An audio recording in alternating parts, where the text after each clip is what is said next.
मोदी जी यहाँ आए, भाषण सुना आपने उनका? नहीं सुना? भाषण सुनना चाहिए सबका, तभी तो पता चलता है कि असली कौन है, नकली कौन है ना? मैं तो सुनती हूँ, मैंने सुना उनका भाषण, मैंने उनका भाषण सुना और सच्चाई ये है कि मुझे उनकी बातें अब हल्की लगने लग गई हैं। हो सकता है शुरू में उनकी इच्छा थी कि कुछ करेंगे, लेकिन 10 साल बाद, इतने सारे झूठे वादों के बाद, इतनी सारी बड़ी बड़ी बातें करने के बाद फिर भी आज रोजगार नहीं है देश में, आज महंगाई इतनी बढ़ रही है, पूरा नहीं कर पाए। इसलिए मुझे लगता है कि उनकी बातें अब हल्की पड़ रही हैं। आपने सुना होगा, एक वीडियो देखा होगा कि इनके कई सांसद और इनके कई पार्टी के सदस्य ये कहने लगे हैं अलग अलग प्रदेशों में कि जब हमारी सरकार आएगी हम संविधान को बदलेंगे। मंच पर मोदी जी संविधान की बातें करते हैं।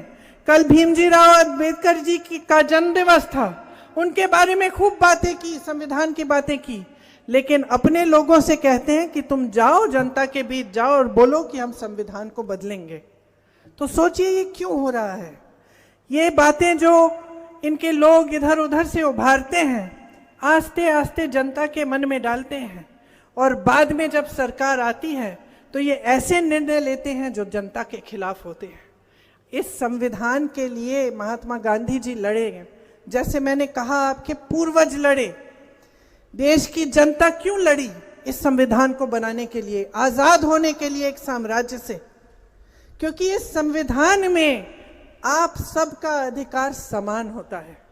मतलब आप प्रधानमंत्री हो या आप किसान हो या आप गरीब हो या आपका कोई कारोबार हो, सबका अधिकार समान होता है एक लोकतंत्र में। और यही लोकतंत्र है जिसको खून और पसीने से हम सबके पूर्वजों ने बनाया। तो संविधान बदलने की बात कैसे उठती है? संविधान बदलने की बात यूं उठ रही है कि आपके अधिकार छीनना चाहते हैं, और ये इस तरह से करना चाहते हैं कि आपको पता भी ना चले कि हो रहा है। 16,000 करोड़ रुपए की छूट का कर्ज माफ किया है बड़े बड़े उद्योगपतियों का, और यहां किसान 10,000 रुपए के लिए आत्महत्या कर रहा है।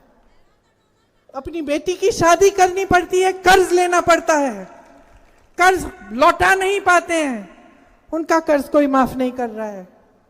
जब आपदा आती है, ओले बरसते हैं, खेत खराब हो जाता है, मुआवजा नहीं मिलता, कर्ज लेना पड़ता है, कर्ज माफ नहीं होता। ये परिस्थितियां हैं आपकी, ये है आपका संघर्ष, ये एक सामूहिक तपस्या है आपकी, ये आपका संघर्ष है जिसने इस देश को बनाया है, और आज उस संघर्ष को कोई पहचान नहीं रहा है। सरकार में कोई सुनवाई नहीं है।